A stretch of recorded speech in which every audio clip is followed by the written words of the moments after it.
Plants like humidity. So do weeds. And I've got to come in here. This is my beets, and they are flooded with weeds.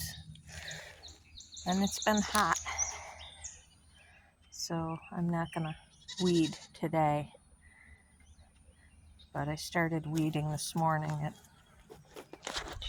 I don't know, 7:30, and I lasted not even a half hour. I started weeding these tomatoes, and started finding little tomatoes in here that are volunteered from last year. These crazy cherry tomatoes here, they're nuts. I was telling my friend that these things, I'm going to transplant these smaller ones here because they produce hundreds of little tomatoes, and I can't even, they just get wasted every year because when they're on the ground, it's just the plant is so huge that I can't keep up with them. So I'm going to transplant them and put them in buckets and make a table for them so they can grow down.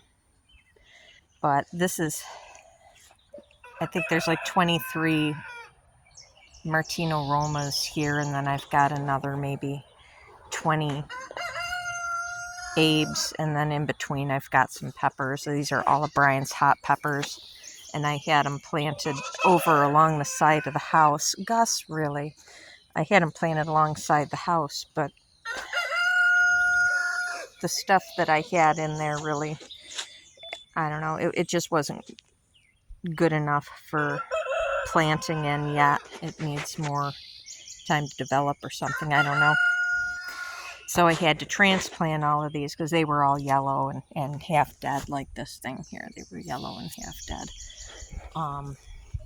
It'd probably help if I did a soil test, but I haven't. So, but these are Abes, and these are already getting, I mean, they're about a foot and a half tall, some of them. So I've got to get the trellis in here today and get this weeded and mulched. And these will be thin enough to go over the trellis because I'll keep them pruned. Like all of this stuff will go, all this lower stuff, and it'll just be vines going over. So it'll keep these peppers kind of shaded a little bit because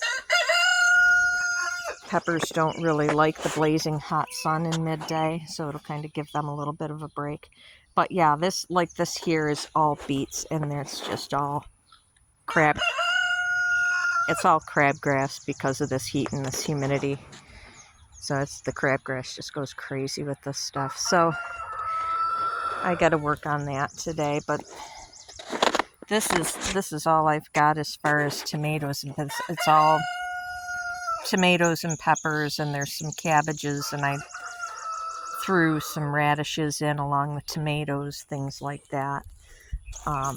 And then I got to it's finally dry enough to get my wood chip pile out of here. I got to move my old round bale feeder. That was my round bale feeder that I grew my cauliflower in last year, and I had to drag it out of there because there were some critters living in it. So I'm going to move that. Jeez, I wish these roosters would shut up. I'm going to move that, fill it up, and probably put lettuce. I've got about 120 head of lettuce that are going to be ready to transplant in the next week. So I'll probably fill that with compost and put a skim of potting soil on top of it for that, and put lettuce in that. That way it still has a purpose of some sort. I got just about all the scapes. I've got one more patch of garlic that had scapes pop up. I gave them a good watering at the beginning of the week with this hot spell we've got going on right now. I think today's probably the cooler day of the week. I transplanted some of my raspberries. I have my blueberries over here, and Brian had offered to come through and mow the lawn that's in the middle of my garden and weed whack, and he weed whacked all of my blueberries, and that's the only one that made it. So I ended up putting my raspberries back here. Some of them got a little cooked, but the roots look good. Elephant garlic.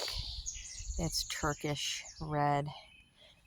These are potatoes and prickers, but these are potatoes that are left over, like little potatoes, like this tiny little thing I left in here last year. Just, you know, I mean, I picked out a lot of them actually and used a lot of them.